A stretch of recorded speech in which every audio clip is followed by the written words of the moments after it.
దేవుని నామమున అందరికీ మా హృదయపూర్వక ధన్యవాదములు చెల్లించుకుంటున్నాం. వాక్యంలోకి వెళ్లే ముందు ప్రార్థించుకుందాం. స్థుతులకు పాత్రుడా, స్థుతులపైన ఆసీనుడైన దేవా, నీకు వందనములు, నీకు స్తోత్రాలు నాయన ప్రభా. సర్వోన్నతమైన స్థలములలో కొనియాడబడుచున్న దేవా, నీకు వందనములు, నీకు స్తోత్రాలు చెల్లించుకునిచున్నాను ప్రభా. గడిచిన కాలమంతా మమ్మల్ని కాచి కాపాడి సజీవ రెక్కల కింద మమ్మల్ని ఉంచినందుకు నీకు లెక్కలేని స్తోత్రాలు నాయన ప్రభా. వాక్యము ఎడల మేము వినయమును విధేయతను కలిగి జీవించే భాగ్యమును దయచేయమని అడుగుచున్నాం ప్రభా. ప్రార్థన ఎడల విశ్వాసము కలిగి ఉండుటకు సహాయం చేయమని అడుగుచున్నాం ప్రభా. వాక్యము విని మేము మారు మనసు పొందుటకు సహాయం చేయమని అడుగుచున్నాను తండ్రి. ఆమేన్. ఆమేన్. మనం ఈ లోకంలో ఉన్నంతసేపు కూడా ఈ లోకపు వైపే చూస్తున్నాం తప్పగాని దేవుని రాకడ సమీపంలో ఉన్నది, ఒకరోజు మనకి తీర్పు కాలం ఉన్నదని ఎప్పుడైనాను గ్రహించుచున్నామా? మన హృదయంలో ఎప్పుడైనాను దేవుని వైపు త్రిప్పుచున్నామా? మనం ఈ లోకపు వైపే, ఈ లోకపు ఆశలు. కానీ మనకి ఈ లోకము శాశ్వతం కాదు, దేవుని రాజ్యమే శాశ్వతం. దేవుడే త్వరగా వచ్చి ఉన్నాడు భూమి మీదకి మనలను మరలా కొనిపోవుటకు మనలా తిరిగి వచ్చుచున్నాడు యేసుక్రీస్తు వారు ఈ భూమి మీదకి. నీవును నేనును కూడా రక్షణ పొందాలి, నీవును నేనును కూడా మారు మనసును కలిగి ఉండాలి. ఈ లోకపు వైపే కాదు, దేవుని వైపు కూడా చూడాలి. మనము ఇల్లు కట్టుకుంటున్నాము, ధనము సంపాదించుకుంటున్నాము, అన్నీ సంపాదించుకుంటున్నాము, కానీ మారు మనసును సంపాదించుకుంటున్నామా లేదా అని ఎప్పుడైనా మన హృదయాన్ని మనము పరిశీలన చేసుకుంటున్నామా? ఎప్పుడైనా మనము పరీక్షించుకున్నామా? ఒక్కసారి ఆలోచించండి. మనం ఎలా ఉంటున్నాము? తినుచున్నామా, త్రాగుచున్నామా, సుఖించుచున్నామా, లేకపోతే దేవుని స్తుతించుచున్నామా? ఎలా ఉన్నాము? ఒక్కసారి మన హృదయము ఒక్కసారి పరిశీలన చేసుకుందాం. నీవుని ప్రతి ఒక్కరును కూడా మన హృదయమును మనము పరిశీలన చేసుకుందాం. ఎదుటివారిని పరీక్షించటం కాదు, ముందు మనం పరీక్షించుకోవాలి. మన హృదయం శుద్ధిగా ఉన్నదా లేదా అని మొదట మనము శుద్ధిగా ఉన్నామా లేదా అని చూసుకుని ఎదుటి వారిని మనము శుద్ధి చేయుటకు ప్రయత్నించాలి. ముందు మారు మనసు మనము పొందాలి.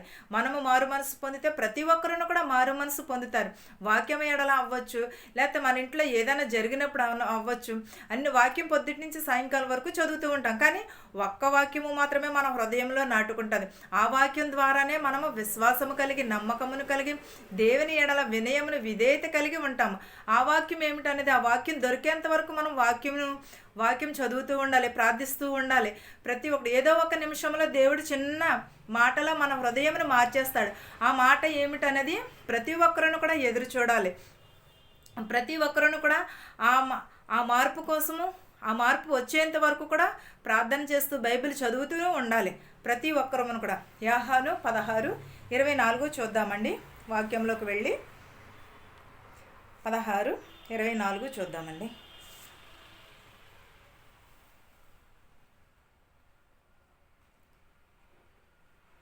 ఇది వరకు మీరేమీ నా పేరట అడగలేదు, మీరు సంతోషము సంపూర్ణమగునట్లు అడుగుడి, మీకు దొరుకును. ఏంటండి? ఇదివరకు మీరేమీ నా పేరట అడగలేదు, మీ సంతోషము పరిపూర్ణమగునట్లు అడుగుడి, మీకు దొరుకును. దేవుని గురించి మనం ఏది కూడా అడగలేదంటండి ఇంతవరకును కూడా. ఏమి అడగాలి? దేవుని యందు మనము మారు మనసు జీవితమును కలిగి ఉండుటకు అడగాలి. మన హృదయమును మార్చమని అడగాలి. అదే దేవునికి ఇష్టమైన మనసు, విరిగి నలిగిన మనసు దేవునికి ఇష్టమైనది. అంతేగాని బలులను కోరలేదు, అర్పణలను కోరలేదు, దేవుడు కానుకలను కూడా అడగలేదు. దేవుడు ఏమని అడుగున్నాడు? నీ హృదయమును, పరిపూర్ణ హృదయమును దేవుడు అడుగుచున్నాడు. పూర్ణ శక్తితోనే, ఆత్మశక్తితోనే దేవునిని ఆరాధించమని చెప్పుచున్నాడు. మన హృదయము దేవుని వైపు త్రిప్పమని అడుగుచున్నాడు. మీరు ఇదివరకు మీరేమీ నా పేరట అడగలేదు. ఎవరి పేరట అండి? దేవుని పేరట మనం ఏమీ కూడా అడగలేదు. మనం దేవుని పేరట అడగలేదు, కానీ మన పేరట మనమైతే బోళ్ళు అడుగుతాము. ప్రతి ఒక్కటి అడుగుతూనే ఉంటాం మనం దేవుని ప్రతి ఒక్కటి అడుగుతూ ఉంటాం. కానీ దేవుని పేరట మనం ఏమి అడుగుచున్నాము? నిజమే కదా, మనం దేవుని పేరట ఏమీ కూడా అడగలేదు. ఇదివరకు మీరేమీ నా పేరట అడగలేదు, మీ సంతోషము పరిపూర్ణమగునట్లు అడుగుడి, మీకు దొరుకును. మన సంతోషము అధికమగునట్లు అడగాలంటండి.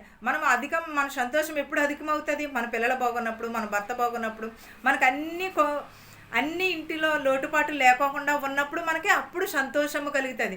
కానీ దేవునికి అది కాదు కదా ఇష్టమైనది. మారు మనసును ఇష్టమైనది దేవునికి. దేవుని వైపు అడుగుట, దేవుని వైపు నడుచుట, దేవుని వైపు అడుగులు వేయుట దేవునికి ఇష్టమైనది.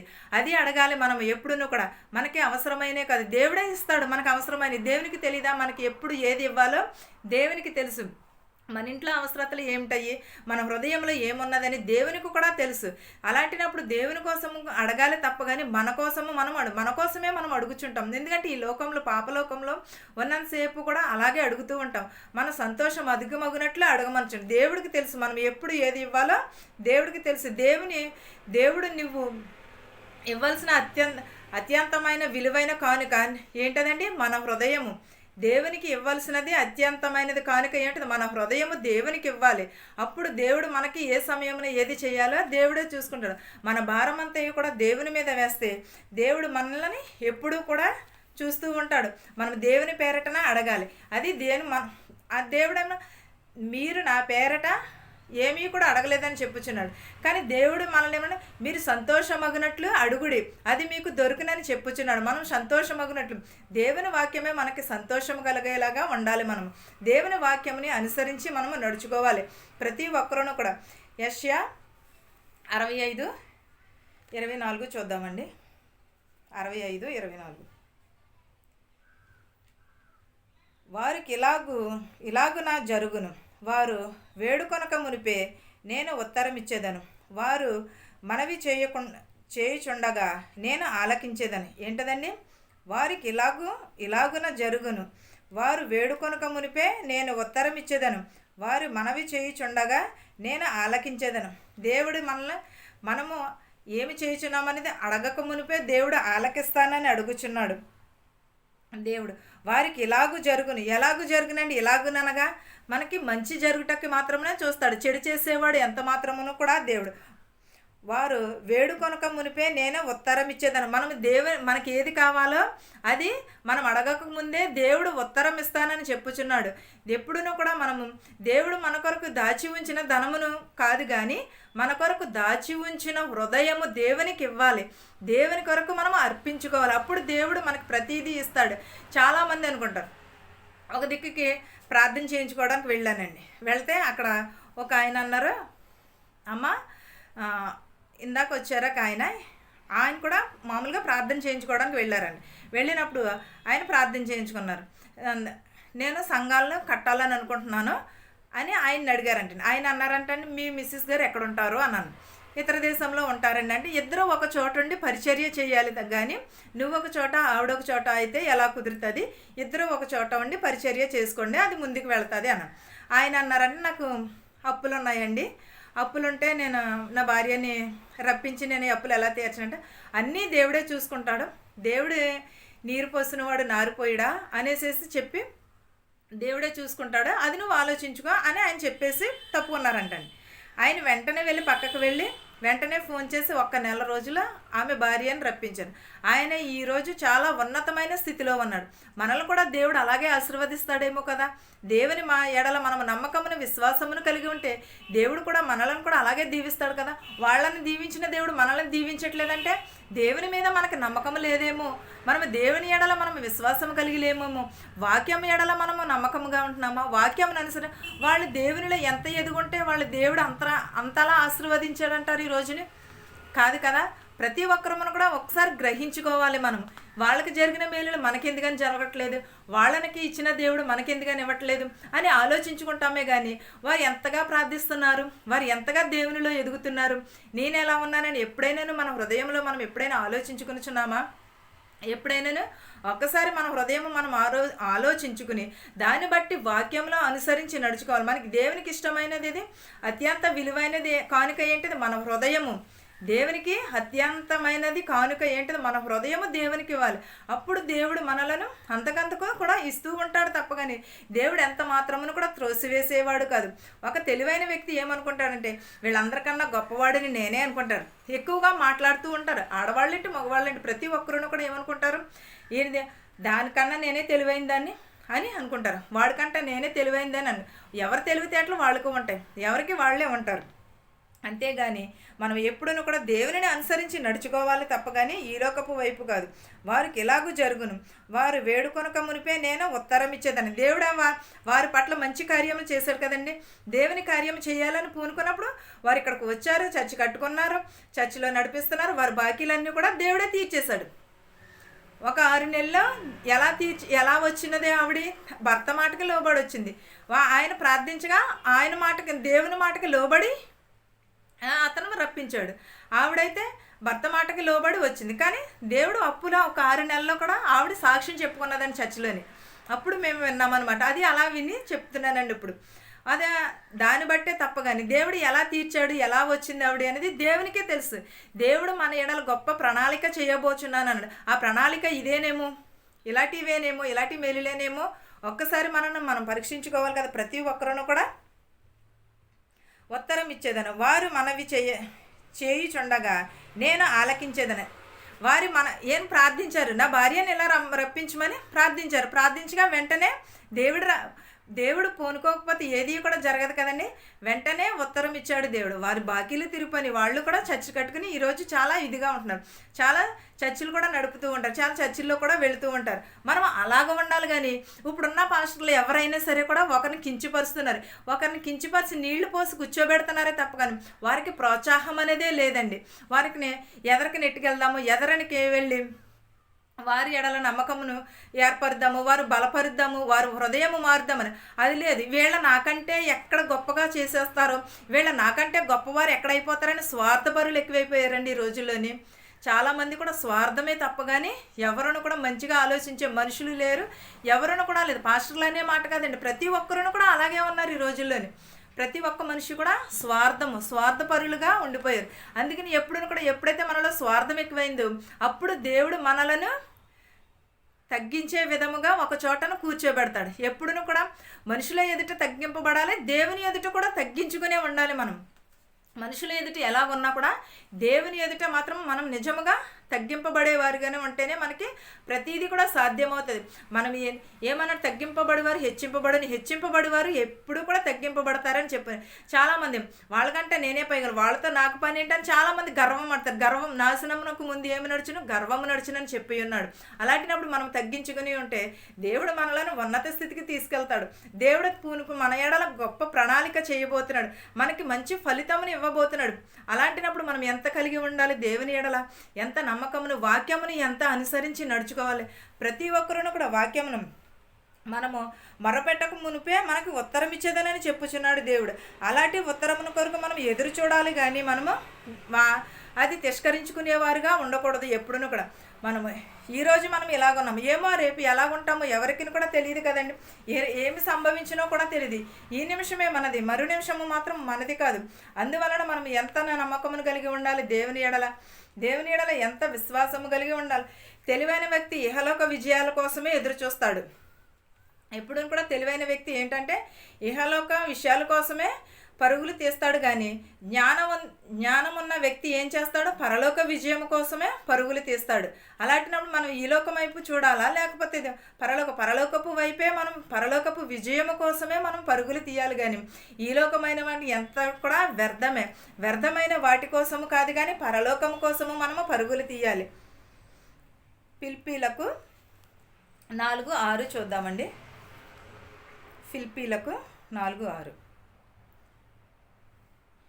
దేనిని గూర్చియు చింతపడకుడి, కానీ ప్రతి విషయంలోనూ ప్రార్థన విజ్ఞాపనముల చేత కృతజ్ఞతాపూర్వకముగా మీ విన్నపములు దేవునికి తెలియజేయుడి. ఏంటదండి?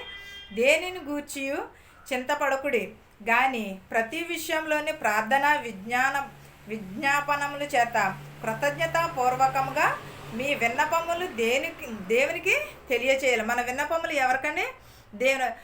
దేవునికి తెలియజేయాలి.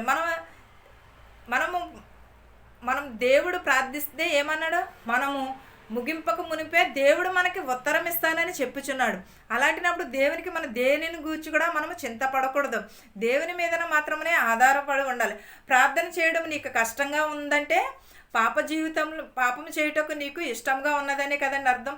ప్రార్థన ఎప్పుడైతే మానేస్తామో, ప్రార్థన ఎప్పుడైతే చేసుకోమో అప్పుడు మన పాప జీవితంకి దగ్గరగా ఉన్నట్టు, పాపానికి ఇష్టంగా ఉన్నదనే అర్థం దానికి. పరిశుద్ధత నీకు అలవాటు కాలేదంటే పాపమే నిన్ను పరిహరిస్తుందని అనుకోవాలి. ఎప్పుడును కూడా మనం ప్రార్థన చేయట్లేదనుకోండి, మనం పాపానికి దగ్గరగా ఉన్నట్టే. పరిశుద్ధత మనలో లేదనుకోండి, పాప జీవితము మనలో ఉన్నట్టే. కానీ అంతేగాని మనము పాప జీవితమును విడిచిపెట్టినట్టు కాదు. పాప జీవితమునకు అలవాటు పడినట్టే. ఆ అలవాటు కాలేదా, ప్రార్థనా జీవితం అలవాటు కాలేదంటే పాపమే నిన్ను పరిహరిస్తుందని అర్థం. ఎందుకంటే నీవు దేవుని చేతిలో లేనట్టే, సాతాని చేతిలో ఉన్నావని అర్థం. ప్రార్థనా జీవితము మనలో లేనప్పుడు నిజంగానే అది అనుభవిస్తేనే మాత్రమే తెలుస్తుంది. మన ప్రార్థనా జీవితము మనలో లేనప్పుడు సాతాను వైపు చూస్తున్నట్టే, సాతాని చేతిలో ఉన్నట్టే. మనకి సాతాని చేతిలో ఉన్నట్టే అర్థం. అది నిజంగా సాతాని చేతిలోనే ఉన్నట్టు అర్థం. రేపు ఏమి జరుగునో మనకి ఎవరికి కూడా తెలీదు, దేవునికినే తెలుసు. ఈ నిమిషమే మనది, మరు నిమిషము మనది కాదు. ఈరోజు మాత్రమే మనది. మనం ఈ రోజు కోసం దేవుడే చూసుకుంటాడు ప్రతిదీ. ప్రార్థన విజ్ఞాపనముల చేత కృతజ్ఞతాపూర్వకముగా దేవునికి విన్నపములు తెలియజేయాలి. మన ప్రార్థన ఎప్పుడైతే చేస్తూ ఉంటామో అప్పుడు దేవుడు మనలను ఆశీర్వదిస్తూ ఉంటాడు, దీవిస్తూనే ఉంటాడు. ప్రతి ఒక్కటిని కూడా సాధ్యం అవుతుంది మన ప్రార్థన ఏందండి. చాలామంది ఏం చేస్తారంటే ప్రార్థన మానేసి ఇవి అవి ఇక్కడ కూర్చుంటాం, అక్కడ కూర్చుంటాం, చాడీలు వీళ్ళ మీద వాళ్ళ మీద అవి. కానీ ఎవరైనా కూడా ప్రార్థనా జీవితం కలిగి ఉంటున్నారా? ఎప్పుడైనా రేపటిని గురించి చింతపడకుడి కానీ ప్రతి విషయంలోనూ ప్రార్థన విజ్ఞాపముల చేత కృతజ్ఞతాపూర్వకంగా మీ విన్నపములు దేవునికి తెలియజేయడని చెప్పుచున్నాడు. మన కృతజ్ఞతలు దేవునికి తెలియజేయాలి, విన్నపములు దేవునికి తెలియజేయాలి. ఎప్పుడునూ కూడా దేవునికి తెలియచేయాలి. దేవునికి తెలియచేస్తేనే కానీ విన్నపముల చేత మనము దేవునికి తెలియజేయాలి కృతజ్ఞతాపూర్వకంగా. రేపేమి జరుగునో కూడా ఎవరిని కూడా తెలియదు, నీకు తెలియదు, నాకు తెలియదు రేపేమి జరుగునా అనేది. అందును బట్టి మనం ఏమి చేయాలి? రేపటి దినమును గూర్చి అతిశయపడకుండా దేవునికి మాత్రమే అప్పగించుకోవాలి. దేవుని ఎడలనే మనము నమ్మకమును కలిగి ఉండాలి. దేవుని ఎడల విశ్వాసం. మన ప్రార్థన విజ్ఞాపనలు ఎవరికి తెలియాలి? దేవునికి మాత్రమే తెలియాలి. అంతేగాని ఈ మనుషులకు కాదు. ఎంత మాత్రమును కూడా ఈ మనుషులకు కనబడే రీతిగా కాదు, కానీ దేవునికి కనబడే రీతిగానే మనం విన్నపములు తెలియచేయాలి. దేవుని మీద మాత్రమే ఆధారపడి ఉండాలి. మత్తయి సువార్త 5:9 చూద్దామండి. కాదు, మత్తయి సువార్త కాదండి, సారీ. యెషయా 41:10 చూద్దామండి. యెషయా 41:10.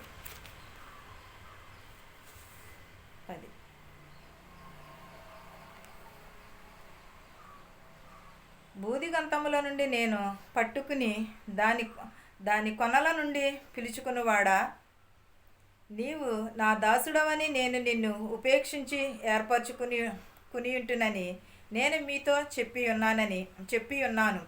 నీకు తోడై ఉన్నాను, భయపడకుము, నేను నీ తోడై ఉన్నాను. దిగులు పడకుము, నేను నిన్ను బలపరుతును. నీకు సహాయము చేయువాడను నేనే. నీతియు నా దక్షిణ హస్తముతో నిన్ను ఆదుకునుదును. ఎలాగండి? బూదిగంతముల నుండి పట్టుకుని నిన్ను ఉపేక్షించువాడను నేనే, నీ నుండి పిలుచుకునివాడును కూడా నేనే. నీవు నా దాసుడవని నేను నిన్ను ఉపేక్షించి ఏర్పరచుకుంటేని నేను మీకు తోడై ఉన్నాను, నీకు తోడై ఉన్నాను. సదాకాలము కూడా భయపడకుము, నీకు తోడై ఉన్నాను. దిగులు పడకుము, నేను నిన్ను బలపరిచేదను. మనకు శోధన వచ్చినప్పుడు, వేదన వచ్చినప్పుడు చాలామంది భయపడిపోతూ ఉంటాం. కానీ దేవుడు ఏమని చెప్పుచున్నాడు? నీవు భయపడకు, నీకు నేను తోడై ఉన్నాను, నీకు నేను సహాయము చేసేదనని చెప్పుచున్నాడు. నేను నిన్ను ఏర్పరచుకున్నాను, బూదిగంతముల నుండి నేను పట్టుకుని నిన్ను పిలుచుకునిచున్నాను. నీవు నా దాసుడవని నేను నిన్ను ఉపేక్షించుచున్నాను, ఏర్పరచుకుంటుని అని అన్నాడు. నువ్వు నా దాసుడవని నేను ఏర్పరచుకుంటుని, నీవు నన్ను నా దాసుడవని నిన్ను ఉపేక్షించు. భయపడకము, నేను నీకు తోడై ఉన్నాను. దిగులు పడకము, నేను నిన్ను బలపరుతును. నీకు సహాయము చేయువాడని నేనే. నీతియు నా దక్షిణ హస్తముతో నిన్ను ఆదుకుందునని చెప్పుచున్నాను. ఎలాగో నీతిని బట్టి మన దక్షిణ హస్తముతో దేవుడు మనలను ఆదుకునిచున్నానని చెప్పు. భయపడకూడదు. ఎప్పుడునూ కూడా దేవుడు పిలుచుకున్నప్పుడు మనం ఎందుకని భయపడాలండి? చెప్పి నీకు తోడై ఉన్నాను, భయపడకము, నేను నీ దేవుడనై ఉన్నాను. దిగులు పడకము, నేను నిన్ను బలపరిచెదను. నీకు సహాయము చేయువాడను నేనే అని చెప్పుచున్నాను. దేవుడు పిలుచుకున్నప్పుడు మనకు సహాయం చేయక మానడు కదండి. దేవుడు మనలను ఎన్నుకున్నప్పుడు దేవుడే చూస్తాడు. సమస్తమును కూడా దేవుని మీద ఆధారపడి ఉన్నాడు. రేపటిని గురించి దినమున మనం అతిశయపడకూడదు. అలాంటినప్పుడు దేవుడు మన ఎడలన దేవుడే ప్రతీది కూడా దేవుడే చూసుకుంటున్నప్పుడు మనం భయపడకోకుండా దేవుని మీద ఆధారపడి ఉండాలి.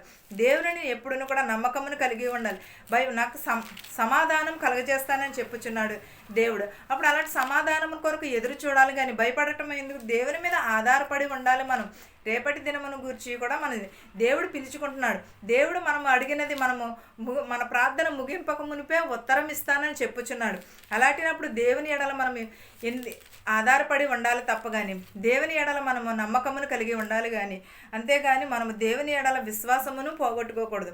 దేవుని ఎడల మనము నమ్మకమును కలిగి ఉండాలి. మత్తయి సువార్త 5:9 చూద్దామండి. సమాధానపరచువాడు ధన్యుడు, వారు దేవుని కుమారులు అనబడుదురు. నీతి నిమిత్తము హింసింపబడువారు ధన్యులు, పరలోక రాజ్యము వారిదని. ఎవరిదండి? సమాధానపరచువారు ధన్యులు. ఈ రోజుల్లో గొడవ ఎవరైనా పడుతున్నారనుకోండి, వాళ్ళు సమాధానపరచడం మానేసి వాళ్ళకే ఇంకాను కజ్జిం రేపేవాళ్లే తప్ప కానీ ఎవరు కూడా సమాధానం పరిచేవాళ్ళు. లేకపోతే ఫోన్లు పట్టుకుని వీడియోలు తీస్తూ ఉంటారు. వాళ్ళు దెబ్బలాడుకుంటే ఫోన్లు పట్టుకుని వీడియోలు తీసేవారే కానీ సమాధాన పరిచేవారు లేరు. సమాధాన పరిచేవారు ధన్యులని చెప్పుచున్నాడు. దేవుని రాజ్యము వారిది, నీతి నిమిత్తం హింసింపబడువారు ధన్యులు, పరలోక రాజ్యము వారిది. సమాధానపరచువారు ధన్యులు, వారి దేవుని కుమారు. సమాధానపరచువారు ఎవరని? దేవుని కుమారులు అనబడుదురు. నీతి నిమిత్తము హింసింపబడువారు ధన్యులు, పరలోక రాజ్యము వారిదే. పరలోక రాజ్యం ఎలాంటిదండి? నీతి నిమిత్తం హింసింపబడు వారిది పరలోక రాజ్యము. మనదంటారా? కాదు కదా. మనము నీతిని నిమిత్తము హింసింపబడు వారిది పరలోక రాజ్యము. ఎప్పుడూ కూడా పరలోక రాజ్యము వైపు చూడాలి. మనం మారు మనసును కలిగి ఉండాలి. దేవుని రాకడ సమీపంలో ఉన్నది. ప్రతి ఒక్కరును కూడా మారు మనసు పొందాలి. నీతి సమాధానం పడాలి మన తోటి వారితో. ప్రతి ఒక్కరును కూడా సమాధాన జీవితమును కలిగి ఉండాలి. దేవుడు అప్పుడు మనకు తోడై ఉంటాడు. దేవుడు సమస్తమును మనం ప్రార్థించినప్పుడు దేవుని కొరకు అడగాలి కానీ మన కొరకు కాదు. దేవుని కొరకు అడిగినప్పుడు మనకి సిద్ధపాటు చేస్తానన్నాడు. ప్రార్థించినప్పుడు హృదయపూర్వకంగా ప్రార్థనా విన్నపములు చేసినప్పుడు దేవుడు ఉత్తరం ఇస్తానంటున్నాడు. రేపటి దినమును గురించి చింతింపకుడి అని అంటున్నాడు దేవుడు. అలాంటినప్పుడు రేపటి దినము గురించి మనం ఎందుకంటే దేవునికి మీద భారము వేసి ఎదరికి వెళ్ళాలి. దేవుడే చూసుకుంటాడు సమస్తమును కూడా. అందుబట్టిని మనము సమాధానము కలిగి ఉండాలి. సమాధానపరచువారు ధన్యులు, నీతి నిమిత్తము హింసింపబడువారు పరలోక రాజ్యము వారిదని. మన సమాధానం కలిగితే మనకి ప్రతిదీ కూడా సాధ్యమవుతుంది. మనం ఎప్పుడు కూడా మన తోటి వారికి సమాధానం పడి ఉండాలి. ఈ వాక్యమును మీకును మాకును మనందరికీ తోడయ్యుండునుగాక. ఆమేన్. ప్రార్థించుకుందాం. స్తుతులపైన ఆసీనుడైన దేవా, నీకు వందనములు, నీకు స్తోత్రాలు నాయన ప్రభు. సర్వోన్నతమైన స్థలములలో కొనియాడబడుచున్న దేవా, నీకు వందనములు, నీకు స్తోత్రాలు చెల్లించుకొనిచున్నాను నాయన ప్రభు. నన్ను ధనికులనేమి భేదాలనేమి దీవించమని అడుగుచున్నాము నాయన. శత్రువుల్ని మిత్రువుల్ని దీవించమని అడుగుచున్నాం ప్రభా. రేపటి దినమును గురించి అతిశయపడకూడని అన్నావు ప్రభా. మా తోటి వారితో సమాధానము కలిగి జీవించే భాగ్యమును దయచేయమని అడుగుచున్నాము నాయన ప్రభా. నాయన నీతి నిమిత్తం హింసింపబడువారు ధన్యులని చెప్పి ఉన్నావు నాయన ప్రభా.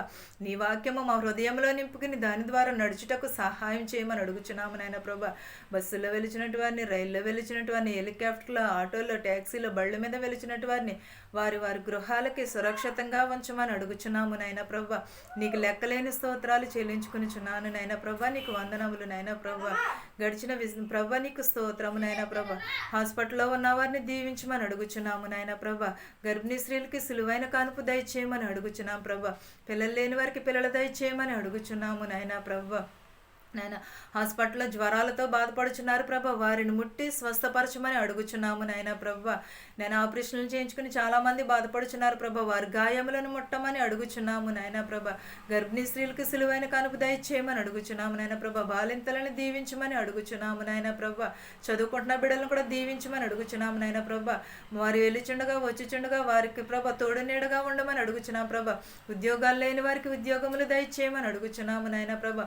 ఉద్యోగములు చేసుకుంటున్న వారి రాకపోకలు యందు మీరే ఉండమని అడుగుచున్నాం ప్రభా. బాలులని బాలికలను కూడా దీవించమని అడుగుచున్నాం ప్రభా. వెధవరాలు తరపున వాద్యమాడేవాడనని చెప్పి ఉన్న దేవా నీకు వందనములు నాయన ప్రభా. వెధవరాలను దీవించమని అడుగుచున్నాము నాయన ప్రభా. నాయన ప్రభా నడు వయసులో ఉన్న వారిని దీవించమని అడుగుచున్నాం ప్రభా. వృద్ధాప్యంలో ఉన్న వారిని దీవించమని అడుగుచున్నాం ప్రభా. యవనస్తులను దీవించమని అడుగుచున్నాం ప్రభా. యవనరాలను దీవించమని అడుగుచున్నాం ప్రభా. ధనికులని భేదాలను కూడా దీవించమని అడుగుచున్నాము నాయన ప్రభా. శుభకార్యాలు చేసుకుంటున్న వారికి కూడా ప్రభ సమృద్ధికరమైన జీవితములు దయచేయమని అడుగుచున్నాం ప్రభ. అంగవైకల్యంతో ఉన్న వారిని కూడా ప్రభ ముట్టి స్వస్థపరచమని అడుగుచున్నాం ప్రభ. ప్రతి ఒక్కరికి మారు మనస్సు దయచేయమని అడుగుచున్నాము నాయన ప్రభ. ఇతర దేశంలో పని చేసుకుంటున్న వారికి శక్తిని బలమును దయచేయమని అడుగుచున్నాము నాయన. ఎంబసీలో పని లేక చాలామంది బాధపడుచున్నారు ప్రభ. వారి బాధలను తీర్చమని అడుగుచున్నాము నాయన ప్రభ. వారికి పని దయచేయమని అడుగుచున్నాం ప్రభ. మెడికల్కి వెళుచుండగా ప్రభ మెడికల్లో పాస్ అయ్యేటకు సహాయం చేయమని అడుగుచున్నాం ప్రభ. ఇతర దేశంలో ప్రయాణం పెట్టుకున్నారు ప్రభ. వారు ప్రయాణం అంతట్లో తోడు నీడగా ఉండమని అడుగుచున్నాము నాయన ప్రభ. ఇంకనూ ప్రభ ఎవరినైతే మర్చిపోయామో వారందరినీ కూడా దీవించమని అడుగుచున్నాం ప్రభ. మా దేశాన్ని మా సంఘాన్ని కూడా దీవించమని అడుగుచున్నాం ప్రభ. ప్రతి ఒక్క కుటుంబంలో శాంతిని సమాధానమును దయచేయమని అడుగుచున్నాం ప్రభ. ప్రతి ఒక్క హృదయములను ప్రభ మార్చమని అడుగుచున్నాం ప్రభ. విరిగి నలిగిన మనసు ప్రతి ఒక్కరికి దయచేయమని అడుగుచున్నాము నాయన ప్రభ. ప్రతి ఒక్క కుటుంబంలోను ప్రభ సమాధానమును దయచే, ఖ్యాతిని దయచే, పేరును కూడా దయచేయమని అడుగుచున్నాము నాయన ప్రభ. ప్రతి ఒక్కరు హృదయములు మార్చమని అడుగుచున్నాం ప్రభ. ఇంకనూ ఎవరినైతే మర్చిపోయి ఉంటే వారందరినీ కూడా దీవించి ఆశీర్వదించమని అడుగుచున్నాను తండ్రి. ఆమేన్. పరలోకమందున్న మా తండ్రి, నీ నామము పరిశుద్ధపరచబడును గాక, నీ రాజ్యం వచ్చును గాక, నీ చిత్తమందు పరలోకమందు నెరవేరినట్లును మా నిదిన ఆహారము నేడు మాకు దయచేయము.